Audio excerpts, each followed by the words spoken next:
What are the best examples for old corporate greed? Nestle was under an enormous boycott in the 1970s/80s because of the baby formula scandal. In short, Nestle would go into poor countries and offer free formula in hospitals, which was no longer free once you left the hospital with your baby, and you'd no longer be lactating, so you'd be forced to buy it. But the water in poor countries is often not good and dangerous for infants to consume for their formula, plus often mothers would cut the formula to make it last longer, and thus their babies wouldn't get enough nutrients, etc. Also, Nestle could make a profit in the face of a normally free and safe source of milk for infants, that is breastfeeding. Add in the privatization of water stuff with Nestle and I think they're a great poster child all around for this question. And let's not forget Nestle, through their CEO, stating that access to water should not be a public right, and their controversies with extracting water regardless of the impact it has on local communities, because it's all about profit. Also the fact that Nestle recently just admired to child labor in Thailand while fighting a child labor suit at the Ivory Coast. Nestle is the #1 company I avoid buying any of their products. In the 90s, corporate greed combined with political greed to effect one of the greatest scams ever. 1. President Clinton and Speaker Gingrich agree on welfare reform that creates workfare. TLDR, if you want to get welfare you have to have a job. 2. Employers, namely Walmart, figure out that they can pay employees less because the government will make up the difference between their pay and a living wage. I say figure out, because they helped write the law. 3. Minimum wage gets parked at roughly half of living wage. Today the living wage is roughly $15 an hour. Federal minimum wage is $7.25 an hour. It just so happens that if you qualify for welfare/WIC/AFDC/SNAP your benefits come to about $8 an hour. What has happened is that businesses like Walmart have offloaded a huge portion of their payroll to the public. In 2014 a Forbes article, hardly a bastion of liberal thought, estimated the cost at $6.2 billion for Walmart alone. And to add insult to injury, 18% of all SNAP, food stamps, benefits were spent at a Walmart. In other words, they not only profit by paying their employees so little they have to get public assistance, they make a profit on the assistance provided. Walmart is the largest private employer in the country, so they have a disproportionate impact on the overall labor market, and because their wages are low, the wages for the entire retail sector have lowered. In 1993 I got paid $8.75 an hour plus commission at Dillard's. In current dollars that's $14.35 an hour. I average $150 a pay period in commission, adding roughly $2 an hour, or roughly $17 total in current dollars. Today that same job at Dillard's is $9 an hour plus commission, but the commission structure almost guarantees little or no payment. And of course none of this takes into account the tax breaks Walmart and other businesses routinely extract from local and state governments. Worked at Enron as first job out of college. In 2000 we were all called to a meeting and were strongly advised to take our end of year bonuses in Enron stock. Knowing that a splurge of buys would drive up the price, key executives had standing sell orders in place that triggered on a certain price. The take the stock instead of the bonus event triggered the higher price, and the executives got to liquidate their soon to be worthless stock. To top it, they raided our 401,000 and left us all devastated. The real genius at Enron was Lou Pari. Lou Pari ducked a stripper and came clean to his wife. At the divorce, the judge ordered him to liquidate his stock to satisfy his financial obligations in the settlement. So he cashed out $250 million months before everything fell apart and didn't have to face insider trading charges because the judge made him do it. Impeding the progress of the internet in the US solely to improve their bottom line. Looking at you Comcast. Just about everything Comcast does. They charge more and give less. The customer service gets worse, less channels, capped internet. The service just keeps degraded, but the costs keep increasing. I use TWC, but I found that customer service will do pretty much whatever you say, but you have to initiate the dialogue and bish about their service, in a polite manner, because I just feel bad for the actual reps, or else they'll just keep profiting off your laziness/ignorance. 2 times now, I've had a sudden surge in my price. Apparently, my rebate ran out, but they'll always cave under the pressure and give me an even better rebate once I call in. Another time, my service just suddenly went out for an entire week.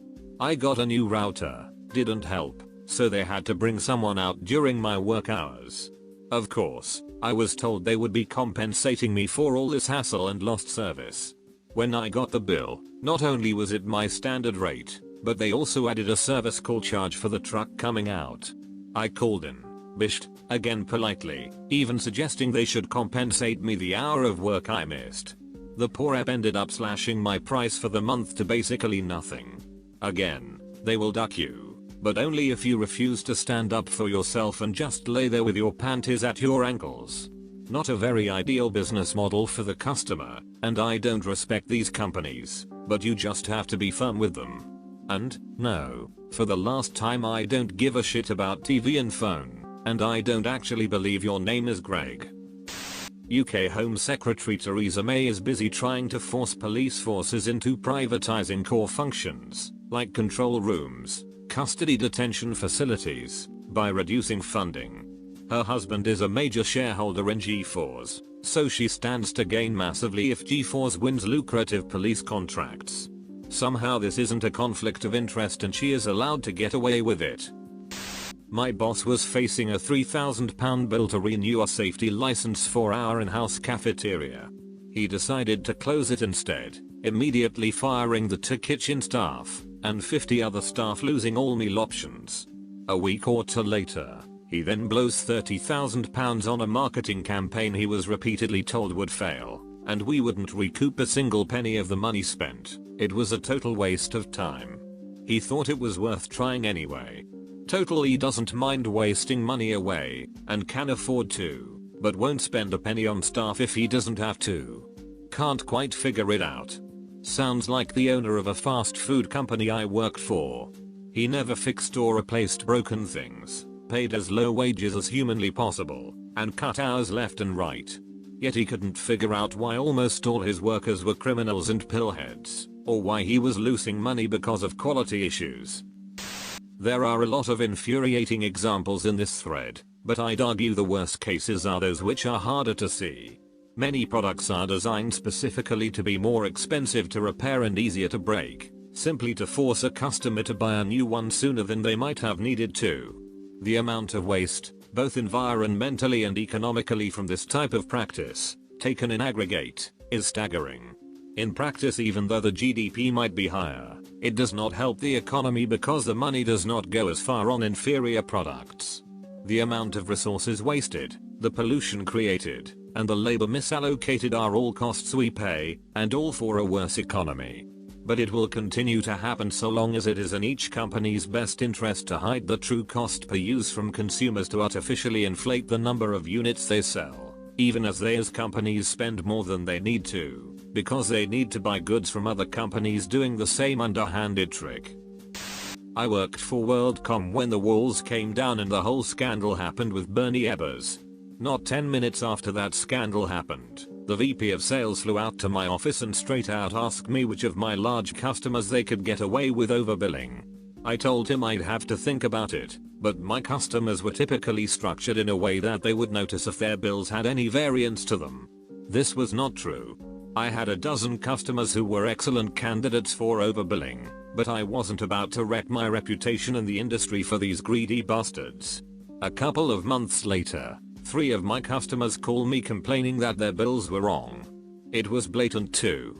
They had a huge dollar line item added to their bill with no description. All 3 of them were cool about it because they knew I would fix it. And I did.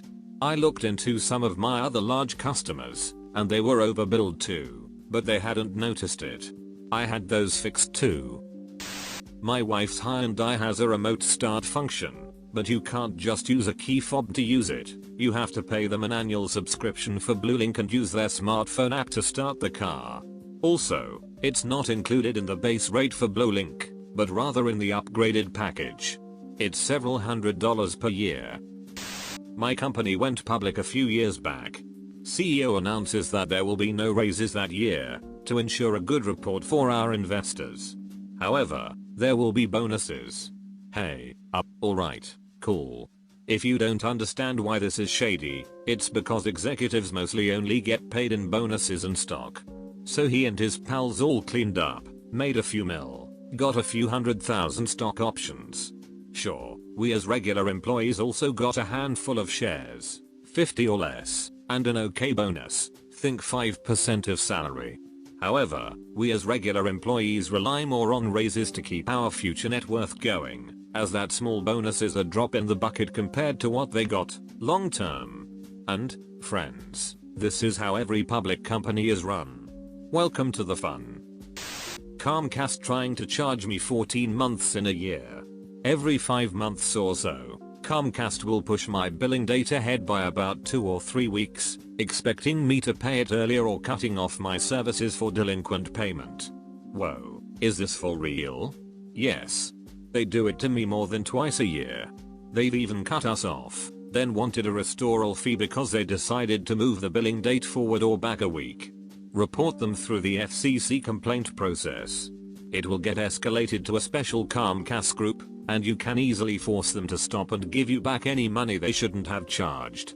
If they won't work with you, tell the FCC that they are not cooperating. The FCC checks in on the resolution of all complaints.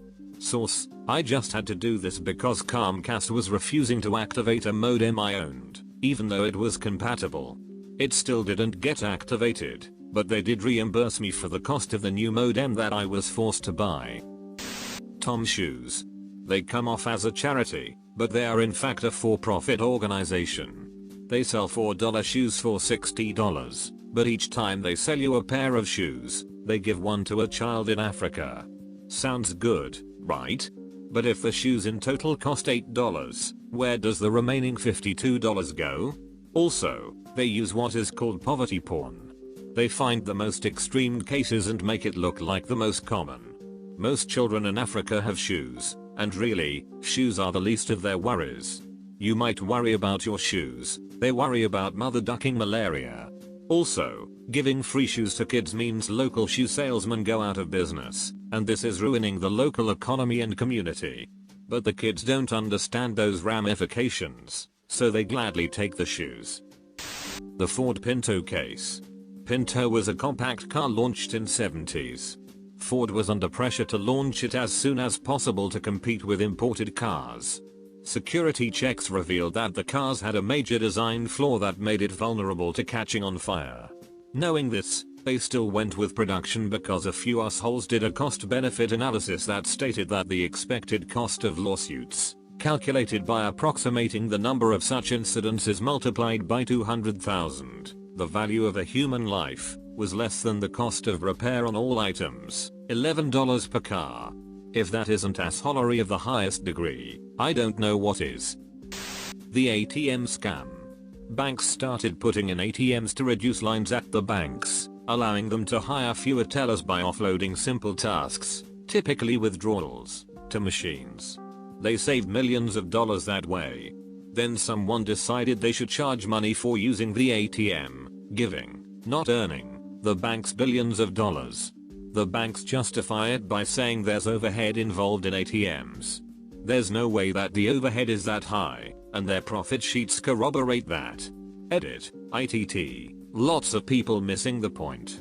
I have no problem with banks charging a reasonable fee for ATM service, that's not the issue. The problem is with banks charging unjustifiably high fees for ATM service. Banks and ATM fees is like broadband providers and service fees. They charge hundreds or thousands of % more than they are putting into the service. That's outrageous. That's a scam.